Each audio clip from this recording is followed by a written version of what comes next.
وبركاته نحمده ونصلي على رسوله الكريم أما بعد أعوذ بالله من الشيطان الرجيم بسم الله الرحمن الرحيم إنما الخمر والميسر والأنصاب والأزلام رجس من عمل الشيطان فاجتنبوه لعلكم تفلحون صدق الله مولانا العظيم وقال رسول الله صلى الله عليه وسلم كل مسكر خمر وقال عليه الصلاة والسلام كل مسكر حرام أو كما قال عليه الصلاة والسلام صدق الله مولانا العظيم وصدق رسوله النبي الكريم ونحن على ذلك لمن الشاهدين والشاكرين والحمد لله رب العالمين رب اشرح لي صدري ويسر لي أمري واحلل عقدة من لساني يفقهوا قولي ربي زدني علما ربي زدني علما ربي زدني علما۔ معزز اور مکرم سامعین، پیارے دینی بھائیوں اور بزرگوں، ابھی میں نے ایک آیت کریمہ تلاوت کی اور حدیث کا دو ٹکڑا آپ کے سامنے پیش کیا جس کا تعلق شراب سے ہے، اور آیت کریمہ میں جو میں نے آیت کریمہ تلاوت کی اس میں شراب کے علاوہ بھی کئی چیزوں کا ذکر ہے، جیسے جوا ہے اور بھی دیگر چیزیں ہیں۔ اللہ تعالیٰ نے ہمیں اور آپ کو چن لیا ہے، منتخب فرما لیا ہے، اسی لیے ہم سب کو ایمان کی دولت سے سرفراز کیا، مالا مال کیا۔ اللہ ہماری بھلائی چاہتے ہیں، ہمیں اور آپ کو سکون، اطمینان، آرام دینا چاہتے ہیں، مشقت، پریشانیوں کو، تکلیفوں کو، مصیبتوں کو ہم سے دور کرنا چاہتے ہیں، ہمیں مصیبتوں میں دیکھنا نہیں چاہتے، اور ہر ان چیزوں کو جو تکلیف دینے والی ہوتی ہے، مصیبت دینے والی ہوتی ہے، اس سے اللہ ہم سب کو دور رہنے کی بھی تلقین کرتے ہیں، اور دور کرنے کا بھی اللہ تعالیٰ نے انتظام کیا، اور ہم سب کو سمجھ بوجھ عطا فرمائی ہے کہ ہم ان سے بچ کر زندگی گزارنے کی کوشش کریں۔ اللہ ہماری خیر خواہی چاہتا ہے، بھلائی چاہتا ہے، نفع چاہتا ہے اور نقصان سے بچانا چاہتا ہے،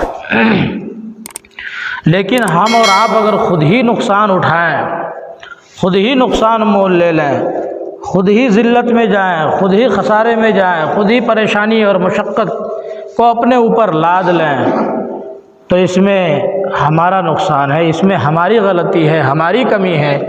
اللہ تعالیٰ تو ہمیں اس سے بچانا چاہتے ہیں۔ یہ جو آیت کریمہ ہم نے تلاوت کی، یہ شراب کے بارے میں ہے۔ ہم اور آپ جانتے ہیں کہ ہمارے معاشرے میں شراب کتنی عام ہے، اور یہ بہت خطرناک وبا ہے، بہت خطرناک بیماری ہے، سب سے خطرناک بیماری ہے، تمام برائیوں کی جڑ ہے، لیکن اس میں مبتلا ہونے والے بھی بہت زیادہ ہیں، کثیر تعداد میں لوگ اس میں مبتلا ہیں، کیا جوان کیا بوڑھے بے دریغ اپنے پیسوں کو، مال کو اس کے پیچھے خرچ کر رہے ہیں، حالانکہ آپ صلی اللہ علیہ وسلم نے اس کو تمام برائی جڑ فرمایا۔ شراب تمام برائیوں، ام الخبائث، تمام برائیوں کی جڑ ہے شراب، تمام گناہوں کی کنجی ہے، تمام گناہوں کی چابی ہے، کیلی ہے شراب۔ اس قدر سختی سے شراب پینے سے منع فرمایا۔ آپ صلی اللہ علیہ وسلم نے فرمایا کہ اللہ کی لعنت ہوتی ہے 10 لوگوں پر، شراب بنانے والا، شراب بنوانے والا، بیچنے والا، ٹھیکہ لینے والا، ٹھیکہ دینے والا، اور شراب کو لاد کر لانے والا، شراب پینے والا، پلانے والا، یہ تمام کے تمام وہ لوگ ہیں جن کے لیے اللہ کی بد دعا ان کے اوپر نازل ہوتی ہے، اللہ کا عذاب نازل ہوتا ہے، اللہ کی لعنت ان پر اتر رہی ہوتی ہے۔ شراب میں وہ نحوست ہے روایتوں میں آتا ہے کہ رمضان کا مقدس مہینہ ہے اور رمضان میں ہم اور آپ سنتے ہیں کہ گنہگاروں کی بے حساب مغفرت اور بخشش ہوتی ہے، اور پھر اس میں ایک رات آتی ہے شب قدر جو 1000 مہینوں سے افضل ہے، اس میں بے حساب مغفرت ہوتی ہے۔ رمضان کے ہر دن و رات مردوں کی زندوں کی مغفرت ہو رہی ہے، لیکن اس میں 4 لوگوں کی مغفرت نہیں ہوتی، اور ان میں ایک شراب پینے والا بھی ہے۔ جب تک یہ شرابی اپنی شراب سے توبہ نہ کر لے، پینے سے توبہ نہ کر لے، اللہ تعالیٰ اس کو معاف نہیں فرماتے ہیں۔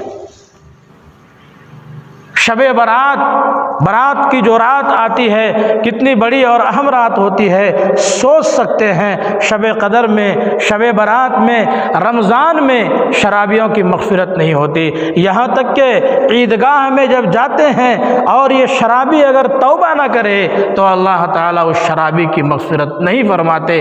اللہ ہمیں مغفرت کا بہانہ دیتا ہے، لیکن ان بہانوں میں بھی اللہ تعالیٰ شرابیوں کی مغفرت نہیں کرتے ہیں جب تک کہ وہ اس پینے سے سچی اور پکی توبہ نہ کر لے۔ کتنا زبردست گناہ ہے!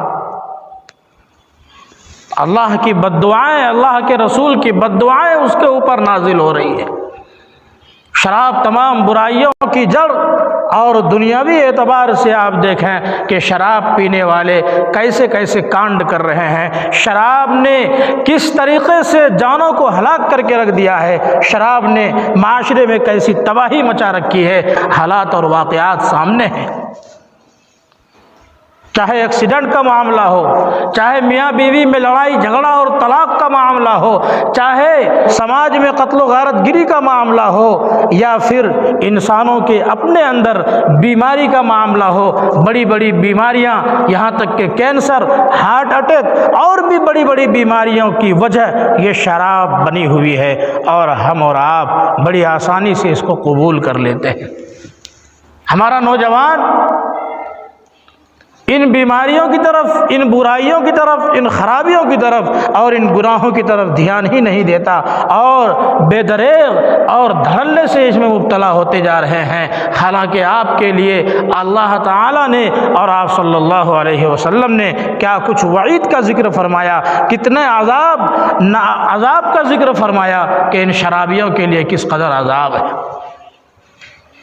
میں تھوڑی سی تاریخ بتاتا چلوں۔ آپ صلی اللہ علیہ وسلم کے آنے سے پہلے، آپ کی بعثت سے پہلے زمانہ جاہلیت میں بھی، اور آپ صلی اللہ علیہ وسلم کے تشریف لانے کے بعد، یہاں تک کہ نبی بنائے جانے کے بعد بھی لوگ شراب پیتے تھے، صحابہ کرام بھی شراب پیتے تھے۔ کیوں؟ اس وقت تک ابھی حرمت نازل نہیں ہوئی تھی، قرآن میں حرام ہونے کا حکم نہیں آیا تھا، شراب پیتے تھے، لیکن اللہ تعالیٰ کو چونکہ سختی سے منع کرنا تھا، اس لیے ڈائریکٹ احکام نافذ نہیں کیا، بلکہ دھیرے دھیرے احکام نافذ کیا۔ پہلے کہا کہ شراب کے بارے میں اے نبی، لوگ آپ سے پوچھتے ہیں، سوال کرتے ہیں کہ شراب میں کیا ہے، تو آپ بول دیجئے کہ شراب میں گناہ ہے۔ یسألونک عن الخمر والمیسر قل فیہما اسم کبیر، آپ ان لوگوں کو بتائیے کہ شراب میں بڑا گناہ ہے۔ ومنافع للناس، اگرچہ اس میں لوگوں کے لیے دنیاوی اعتبار سے کچھ فائدے بھی ہیں، شراب پینے سے اگرچہ کچھ فائدہ بھی ہوتا ہے، یہ قرآن بھی کہہ رہا ہے، لیکن آگے کہا وَإِثْمُهُمَا أَكْبَرُ مِن نَّفْعِهِمَا، کہ اس کا جو گناہ ہے وہ زیادہ بڑھا ہوا ہے، اور اس کا نفع تو بہت کم ہے، نہ کہ بقدر ہے، بلکہ اس کا نقصان اور گناہ بہت بڑا ہے۔ جب یہ حکم آیا تو صحابہ کرام نے، بعض صحابہ رک گئے کہ جب نقصان زیادہ ہے، گناہ زیادہ ہے تو ہم شراب کیوں پیے؟ بعض صحابہ کرام رک گئے اور شراب پینے سے باز آ گئے، لیکن بعض صحابہ نے کہا کہ کھل کر حرام کا حکم نافذ نہیں ہوا، وہ پیتے رہے۔ ایک مرتبہ حضرت علی رضی اللہ تعالی عنہ کے ساتھ روایات میں لکھا ہے کہ لوگوں نے شراب پیا، حضرت علی نے بھی پیا، اور لوگوں نے حضرت علی کو ہی نماز کے لیے امام بنا دیا، آگے بڑھا دیا۔ لوگوں کا مجمع تھا، صحابہ کرام تھے وہاں پر، حضرت علی امام بنے، شراب کی حالت میں تھے۔ آپ نے قل یا ایھا الکافرون کی قرآن میں تلاوت قرآن کی شروع کر دی نماز میں، جہاں جہاں پر لا ہے آپ نے لا کو چھوڑ دیا۔ ایک لا چھوڑنے سے کتنا بڑا معنی بدل گیا۔ حضرت علی رضی اللہ عنہ سے اس حالت میں جب یہ غلطی اور خطا ہوئی تو اللہ تعالیٰ نے پھر اگلی آیت نازل فرمائی، لا تقربوا الصلاة وانتم سکارى یا ایھا الذین آمنوا لا تقربوا الصلاة، اے ایمان والو تم نماز کے قریب اس وقت تک مت جاؤ جب تک کہ تم پر نشہ طاری ہو۔ اگر تم نشے کی حالت میں ہو تم نماز کے قریب بھی مت جاؤ۔ نماز میں تم نشے کی حالت میں رہو گے، کیا بولو گے تم کچھ سمجھ نہیں سکو گے، اور الٹی سیدھی تلاوت کرو گے، اس کا معنی بدل جائے گا اور تم پر اس کا گناہ ہوگا۔ یہ آیت جب نازل ہوئی تب بھی بعض صحابہ کرام رک گئے، شراب نہیں پینے لگے، لیکن پھر ایک مرتبہ ایسا واقعہ آیا کہ اللہ تعالیٰ نے ڈائریکٹ شراب کی حرمت نازل فرمائی۔ قرآن کریم نے صاف طور سے اعلان کیا، انما الخمر والمیسر والانصاب والازلام رجس من عمل الشیطان فاجتنبوہ لعلکم تفلحون۔ اے لوگو، یہ جو شراب ہے اور جوا ہے اور بتوں کا نصب کرنا، اس کی پوجا کرنا اور تیر سے بدشگونی لینا، یہ تمام کی تمام چیزیں حرام ہیں، تم ان سے بچو تاکہ تم فلاح پاؤ، تاکہ تم نجات پاؤ اور کامیابی کا راستہ تم پاؤ۔ اس آیت کے نازل ہونے کے بعد اس آیت میں صاف طور پر اللہ تعالیٰ نے شراب کو حرام کر دیا اور کہا کہ یہ شیطانی اعمال ہیں، بالکل تم اس سے بچو، اور اگر نہیں بچو گے تو تمہارے لیے نقصان اور خسارہ ہے، اللہ کے حکم کو توڑنے والے بن جاؤ گے۔ چنانچہ اس آیت کے اترنے کے بعد آپ صلی اللہ علیہ وسلم نے اعلان کیا کہ تمام کے تمام شراب، جس کے گھر میں بھی شراب ہو لا کر کے ایک جگہ پر جمع کرے۔ صحابہ کرام کا جذبہ دیکھیے، تمام کے تمام صحابہ کرام نے اس آواز پر لبیک کہا، اور جس کے گھر میں جتنا شراب تھا سبوں نے اپنے اپنے گھروں سے شراب کو بہا دیا۔ مدینے کی گلیوں میں شراب بہہ رہی ہے اور ایسا لگ رہا تھا کہ شراب کی بارش ہوئی ہے اور گلیوں سے بہہ رہی ہے اور کثیر تعداد میں شراب کے گھڑے پھوڑے گئے۔ ایک صحابی بہت سارے پیسے جمع کر کے دوسرے ملک سے شراب لانے گئے تھے، اسی موقع پر وہ شراب لے کر آئے تھے۔ یہاں جب مدینہ میں داخل ہوئے تو دیکھا کہ لوگ شراب کو بہا رہے ہیں، شراب کی حرمت نازل ہو گئی۔ آپ صلی اللہ علیہ وسلم کے اس حکم کو سننا تھا کہ جتنی پونجی اس نے جمع کی تھی، ایک کثیر تعداد میں شراب کا مٹکا اس نے فروخت کرنے کے لیے، بیچنے کے لیے لایا تھا، تمام کے تمام شراب کو وہیں پر بہا دیا۔ روایات میں لکھا ہے کہ مدینے کے اندر مسلسل 1 مہینے تک جو بارش ہوتی تھی اس میں شراب کی بو آتی تھی، اور شراب کا وہ جو نشان ہوتا ہے وہ اوپر دکھتا تھا، اور شراب کی مہک گلیوں سے سونگنے میں محسوس ہوتی تھی۔ ایسا صحابہ کرام کا جذبہ تھا، شراب سے بالکل نفرت ہو گئی اور وہ دل سے اس سے نفرت کرنے لگے، اپنے گھروں سے نکال دیا۔ تو اس سے یہ سمجھ میں آیا کہ اللہ تعالیٰ نے اس حکم کو بھی دھیرے دھیرے نافذ کیا تاکہ صحابہ کرام کے دل میں وہ باتیں جم جائے اور شراب کی محبت بالکل ختم ہو جائے۔ قرآن نے بہت حکمت اور بہت زیادہ مصلحت کے ساتھ ہمیں اور آپ کو سمجھایا کہ تم اگر سمجھتے ہو کہ اس میں تمہارے لیے تھوڑا فائدہ ہے تو سنو، فائدہ تو آٹے میں نمک کے برابر ہے، فائدہ تو بہت کم ہے، نہ کے برابر ہے، لیکن اس کا نقصان جو ہے اس سے تم خود واقف ہو کہ اس کا کتنا نقصان ہے، بہت بڑھا ہوا ہے۔ ہم اور آپ آئے دن دیکھتے رہتے ہیں، سمجھانے کی اور بولنے کی ضرورت ہی نہیں ہے، ضرورت ہے اس سے رکنے کی۔ آپ صلی اللہ علیہ وسلم نے فرمایا، جو بندہ شراب پیتا ہے 40 روز تک اس کی نماز قبول نہیں ہوتی۔ ایک روایت میں ہے کہ اگر پہلی مرتبہ شراب پیا 40 دن تک نماز قبول نہیں ہوئی، پھر اگر اس نے توبہ کر لیا اور پھر دوبارہ شراب پی لیا، پھر اس کی 40 دن تک نماز قبول نہیں ہوتی، پھر تیسری بار شراب پیا اور توبہ کیا تو اس کی توبہ پھر قبول ہو جاتی ہے، لیکن اگر چوتھی بار شراب پی لیا تو اب اس کی توبہ ہی قبول نہیں ہوتی۔ یہ روایتوں میں موجود ہے، لیکن اللہ تعالیٰ بڑا غفور الرحیم ہے۔ یہ زجر و توبیخ کے طور پر ہے، ڈانٹنے ڈپٹنے کے لیے آپ صلی اللہ علیہ وسلم نے یہ ارشاد فرمایا۔ لیکن اگر اس کے بعد بھی اگر کوئی سچی پکی توبہ کر لے اور بالکل شراب سے جان چھڑا لے، شراب کی طرف نظر اٹھا کر نہ دیکھے، تو اللہ تعالیٰ اس کی گناہ کو ضرور معاف فرماتے ہیں۔ شراب تمام برائیوں کی جڑ ہے، تمام بے حیائیوں کی جڑ ہے۔ اس کا ایک واقعہ میں آپ کے سامنے پیش کرتا ہوں۔ روایت میں حدیث میں ہے کہ بنی اسرائیل میں ایک عبادت گزار آدمی تھا۔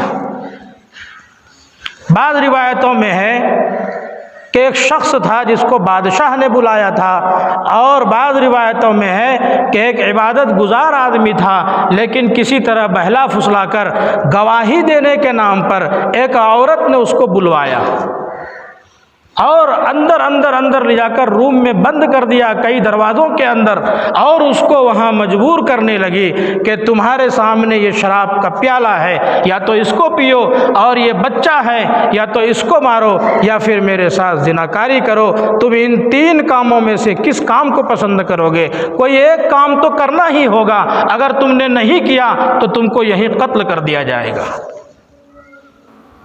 یا اسی طریقے سے بعض روایتوں میں بادشاہ کا واقعہ ہے کہ ایک آدمی کو بلایا اور انہی تینوں چیزوں کو سامنے رکھا، ایک عورت ہے، کہا زناکاری کرو، ایک بچہ ہے، کہا اس کو قتل کرو، شراب کا پیالہ ہے، کہا اس کو پیو، ان 3 میں سے کسی ایک کام کو کرنا ہوگا، نہیں تو تمہاری گردن اڑا دی جائے گی۔ اب وہ آدمی پریشان ہو گیا کہ میں کیا کروں؟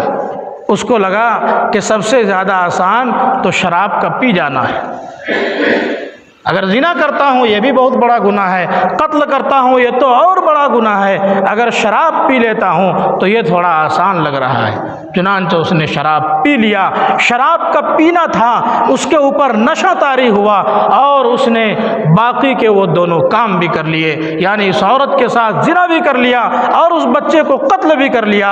اس سے معلوم ہوا کہ شراب وہ نشہ ہے، اور شراب اتنی خطرناک شے ہے کہ جو شخص شراب پی لیتا ہے وہ کچھ بھی کر سکتا ہے، اس کی کوئی گارنٹی نہیں ہے۔ اسی لیے فرمایا گیا کہ ہر برائی کی ماں اور ہر برائی کی جڑ یہ شراب ہے۔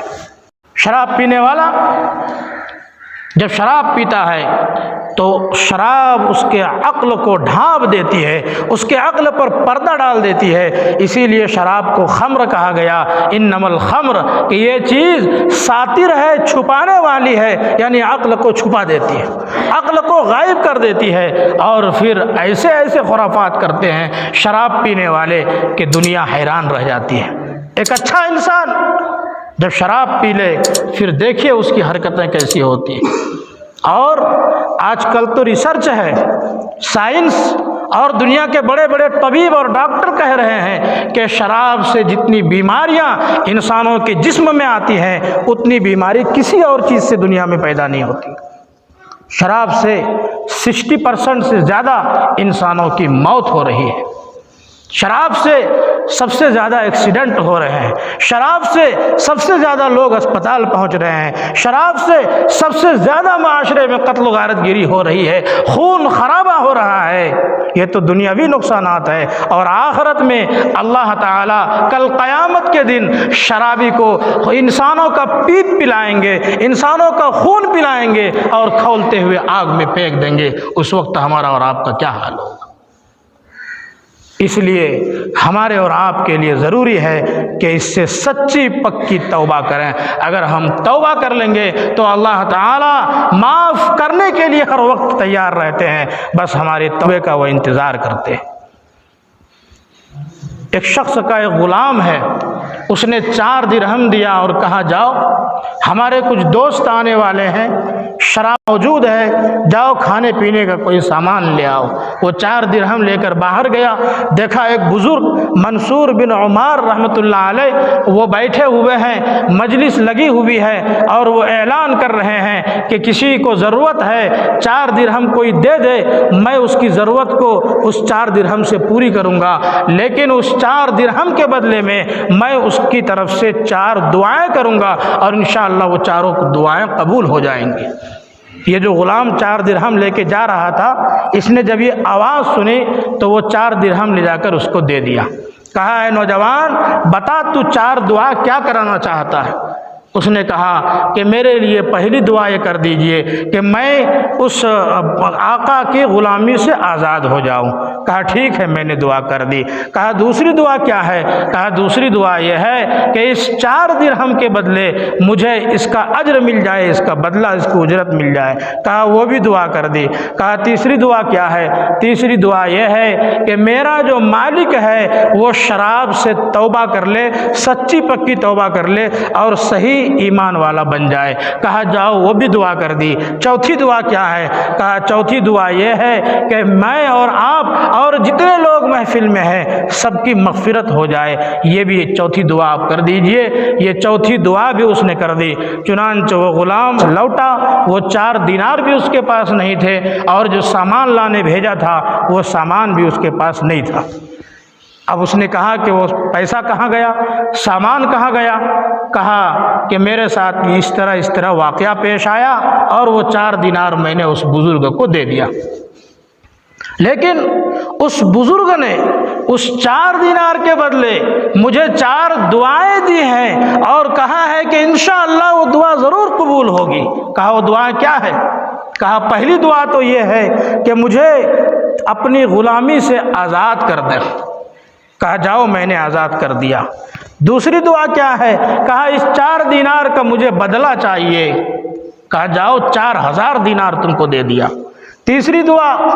کہا تیسری دعا یہ ہے کہ آپ اس شراب سے توبہ کر لیں۔ کہا جاؤ میں نے توبہ کر لیا، اب آج سے میں شراب کو منہ نہیں لگاؤں گا۔ چوتھی دعا؟ کہا میری آپ کی اور سب کی مغفرت ہو جائے۔ کہا مغفرت تو میرے بس میں نہیں ہے، میرے بس میں جتنا تھا وہ میں نے کر دیا۔ رات کو سویا، وہ مالک وہ آقا خواب میں دیکھتا ہے اللہ تعالی پکارنے والے کے ذریعے آواز دلا رہا ہے کہ اے فلاں سن، جب تو نے وہ تینوں کام کر دیا جو تیرے بس میں تھا وہ کیا، اب مغفرت میرے بس کے اندر ہے، جب تو نے سچی پکی توبہ کر لی ہے، جاؤ میں نے تجھے بھی معاف کر دیا، جاؤ میں نے تیرے تمام دوستوں کو، تمام محفل والوں کو معاف کر دیا۔ تو اگر ہم اور آپ سچی پکی توبہ کر لیں تو اللہ تعالیٰ ضرور ہمیں اور آپ کو بھی معاف فرمائیں گے۔ زندگی میں کبھی ایک گھونٹ شراب کو بھی ہم منہ نہیں لگائیں گے۔ یہ شراب بہت خطرناک بیماری ہے، بہت خطرناک گناہ ہے، بہت بڑی وبا ہے، اس سے ہمیں اور آپ کو بچنا ہوگا۔ اور اسی کے ساتھ اللہ تعالیٰ نے ایک اور چیز کو بیان کیا، انما الخمر والمیسر، میسر بھی حرام ہے۔ میسر کہتے ہیں جوا کو۔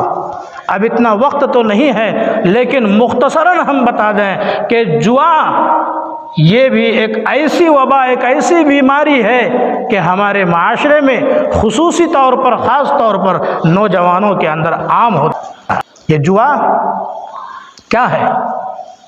گیم کھیلنا، کوئی ایسا کھیل جس میں ہم پیسہ لگائیں، مال لگائیں اور اس کا اتا پتہ ہی نہ ہو کہ ہم کو گھاٹا ہوگا یا نفع ہوگا۔ آج کل جوا سمجھنے کے لیے بہت آسان سی چیز ہے، موبائلوں کے اندر ایسے ایسے گیم ہیں کہ ہم آسانی سے اس کو سمجھ سکتے ہیں۔ یا اس طریقے سے ہم کوئی کھیل کھیل رہے ہیں، شرط لگا رہے ہیں کہ بھائی ہار جائیں گے تو اتنا دیں گے، تم ہار جاؤ گے تو اتنا دو گے۔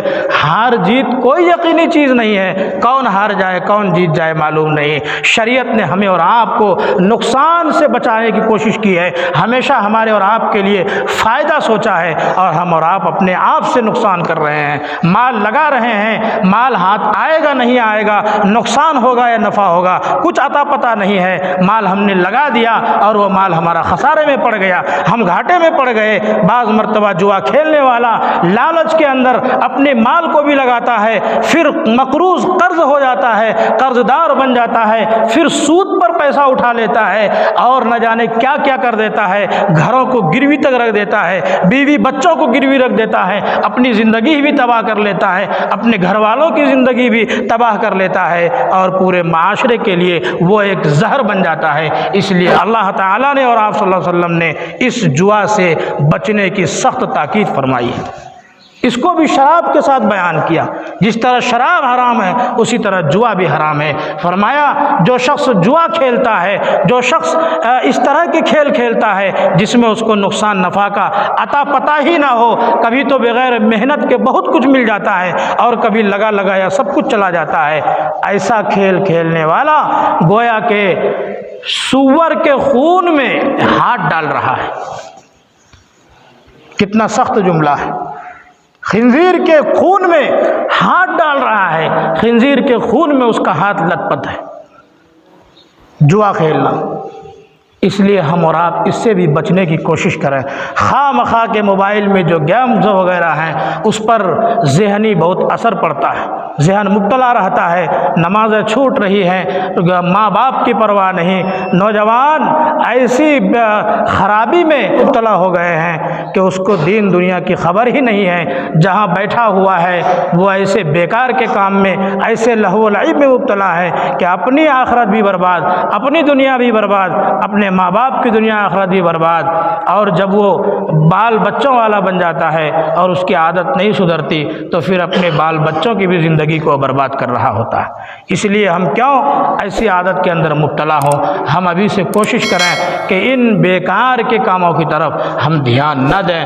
دنیا اور جو شیاطین اور نفس ہیں یہ تمام چیزیں ہمارے ایمان کے پیچھے پڑی ہوئی ہیں، ہمارے ایمان کو چھیننے کی کوشش کر رہی ہے، ہمیں اور آپ کو جہنم کی طرف ڈھکیلنے کی کوشش کر رہی ہے۔ اگر ہم اور آپ نہ سنبھلے تو ہماری دنیا کی زندگی بھی برباد ہو جائے گی، سکون ختم ہو جائے گی، ہماری زندگی میں چین نہیں رہے گا، در در بھٹکتے پھریں گے، سکون کی تلاش میں رہیں گے، کروڑوں کا مالک ہے پھر بھی سکون نہیں ہے۔ اگر ہم اسلامی شریعت کے مطابق زندگی گزاریں تو ہمیں اور آپ کو دنیاوی سکون بھی ہے اور اخروی سکون بھی ہے، ہماری دنیا بھی جنت ہوگی اور ہماری آخرت بھی جنت ہوگی۔ اس لیے ہم ان برے کاموں سے آج سے بچنے کی کوشش کریں، ہم توبہ کریں۔ اے اللہ، ہم نے جتنے گھونٹ شراب کے پیے ہیں ہر گھونٹ کے گناہ کو نیکیوں میں بدل دے۔ ہم آج سے سچی پکی توبہ کر رہے ہیں، اس مسجد میں اقرار کر رہے ہیں، تیرے سامنے ہم مجرم ہیں، جب تجھ سے اور تیرے رسول سے ہم جنگ نہیں کر سکتے ہیں، شراب پینا اللہ رسول سے جنگ کرنا ہے، دین اسلام کا کھلواڑ ہے، ہم کیوں اللہ رسول سے جنگ کو مول لیں؟ ہم کیوں اتنے خطرناک کام میں مبتلا ہوں جس سے اللہ اور اس کا رسول اور اس کے فرشتے ہمارے لیے بد دعائیں کر رہے ہیں، یہ زمین ہمارے لیے بد دعا کر رہی ہے، یہ آسمان بد دعا کر رہا ہے؟ تو ایسے خطرناک گناہ کرنے کی ہمت ہمارے اندر کیسے ہو گئی؟ اے اللہ، ہم سے گناہ ہو گیا، معاف فرما۔